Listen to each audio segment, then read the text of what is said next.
ने आपको दिया सवाल सॉल्व, एक्सपेंडिंग आर्ग्यूमेंट में ये चीज मैंने आपको सिखाई थी, याद है? √3 cos x plus sine x is equals to √2 अगर हो जाए तो इससे कंपेयर कर दो, a का वैल्यू कितना है, cos के सामने जो नंबर है वो a हो जाता है, याद आया? और साइन के सामने कुछ नहीं लिखा है 1, तो b हो गया 1, और √a² प्लस b² से मल्टीप्लाई और डिवाइड, है ना? तो कितना हो जाएगा, √3 का स्क्वायर 3 प्लस 1 4, 4 का स्क्वायर √2। ठीक, तो क्या करेंगे, इस इक्वेशन को पकड़ेंगे और इसमें क्या करेंगे, 2 से मल्टीप्लाई, 2 से डिवाइड करने का मतलब समझ रहे हो कि ये 2 उधर चला जाएगा, समझ जाना भाई।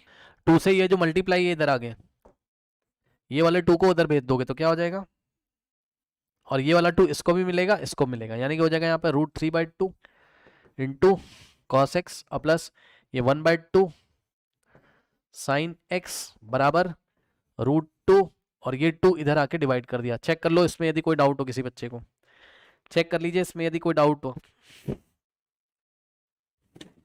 चेक कर लीजिए, इसमें कोई डाउट नहीं होना चाहिए। ठीक ना हो, अब मैं एक काम करूंगा, मैं इसको कॉस बनाऊंगा, मैं इसको कॉस बनाऊंगा, इसको थोड़ा सॉल्व कर लो यार। √2 को ऐसे ही लिखा, 2 को क्या लिखोगे, √2 इंटू √2, ये इससे कट जाएगा 1/√2, सही है।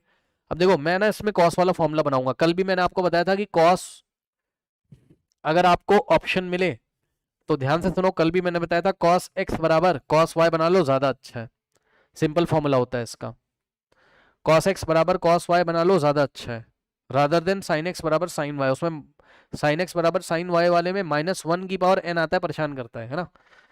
तो ये देखो यहां से भी आपके पास क्या आ गया, √3/2 into cos x plus 1/2 into sine x बराबर कितना हो गया आपका 1/√2, सही है।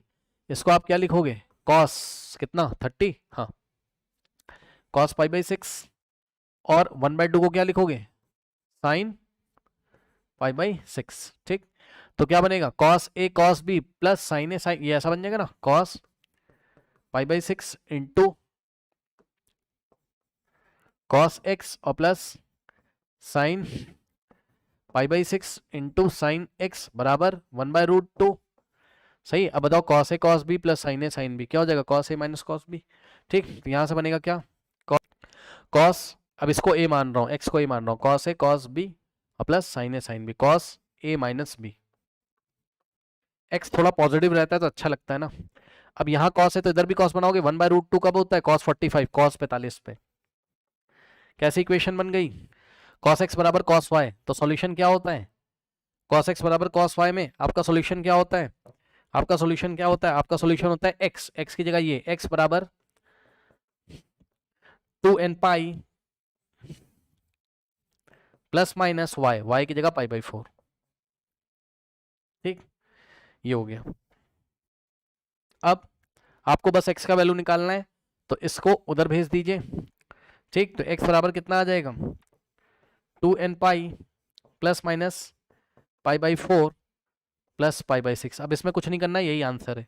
इसमें क्या करोगे बताओ, इसमें क्या करोगे भैया, इसमें क्या करोगे, हाँ फंक्शन नॉट डिफाइंड का कोई केस नहीं है, tan sec cosec ये सब है नहीं, या cot, चुपचाप बेचारा आंसर दे रहा है, n की वैल्यू बदलते जाओ, x की वैल्यू मिलती जाएगी, यही आंसर है, क्या कर लोगे बताओ। हाँ, और कुछ लोग सोच रहे होंगे प्लस माइनस π/4 लिखा तो लिखे रहने दो ना यार, दिक्कत, दो केस बनेंगे, एक बार 2n पाई प्लस π/4 प्लस π/6 बनेगा, और दूसरी बार 2n पाई माइनस π/4 प्लस π/6 बनेगा, क्या दिक्कत है, n की वैल्यू बदलते जाओगे।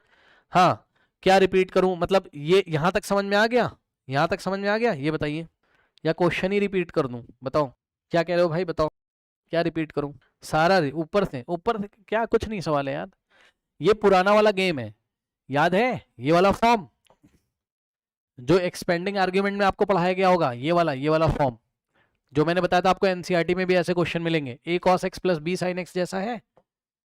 यहाँ पे साइन के आगे कुछ नहीं लिखा तो 1 मानोगे, कॉस के सामने जो लिखा रहता है उसको a मानते हैं, साइन के सामने जो कोफी मतलब नंबर होता है उसको b मानते हैं, √(a² प्लस b² मान लोगे, मतलब निकाल लोगे, क्या हो जाएगा, √3 का स्क्वायर 3 और 1 का स्क्वायर 1, स्क्वायर √4 2 आ जाएगा, जितना आता है याद है, उसी से इसमें क्या करते हैं मल्टीप्लाई, और उसी से डिवाइड करते हैं, भूल गए हो क्या भाई। तो आपने क्या किया इसमें, लो 2 से मल्टीप्लाई किया और 2 से किया डिवाइड। अब याद है ये 1/2 जाएगा तो ये √3/2 बचेगा, और ये 1/2 यहाँ जाएगा तो 1/2 इंटू साइन एक्स, और जो बाहर ये वाला 2 था ये पूरे ब्रैकेट में मल्टीप्लाई था तो ये पूरा 2 उधर जाके डिवाइड करेगा, √2/2। तो अब आ गया, अब समझ में आ गया। यहां से बना √3/2 cos x plus 1/2 sin x बराबर, और इसको थोड़ा सॉल्व कर लिया, रेशनलाइज कर लिया। √2 को मैंने √2 से ऊपर नीचे मल्टीप्लाई कर दो, या 2 को √2 लिख लो, √2 से √2 कैंसिल, 1/√2 इतना आ गया। अब इसको क्या लिखूंगा मैं, cos π/6 और इंटू में cos x, और 1/2 को क्या लिखूंगा, sin π/6 और इंटू में sin x बराबर 1/√2। अब देखो इसको मैंने a माना और इसको मैंने b, तो cos a cos b और plus sin a sin b, क्या बनेगा cos a minus b, cos a की जगह x माइनस b की जगह ये, और बराबर 1/√2 को क्या लिखोगे, cos π/4।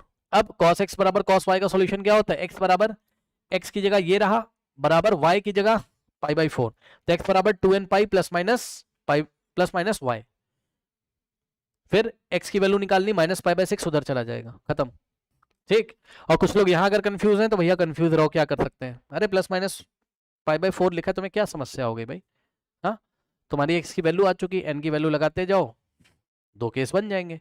किसी ने निकालने के लिए थोड़ी ना बोला है, मैथ्स में लिखने का तरीका है भाई। एक बार प्लस π/4 लिख के कर ले, अरे यार लो भाई ये लो, एक बार ऐसा बनेगा 2n, इसका मतलब ये है 2n पाई प्लस π/4 और प्लस π/6, यही चीज है।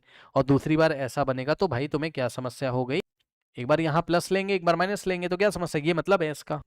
और एक n की वैल्यू बदलते जाना, आपको कोई एंगल निकाल के थोड़ी ना दिखाने हैं, बस ऐसे ही छोड़ देंगे। अगला सवाल।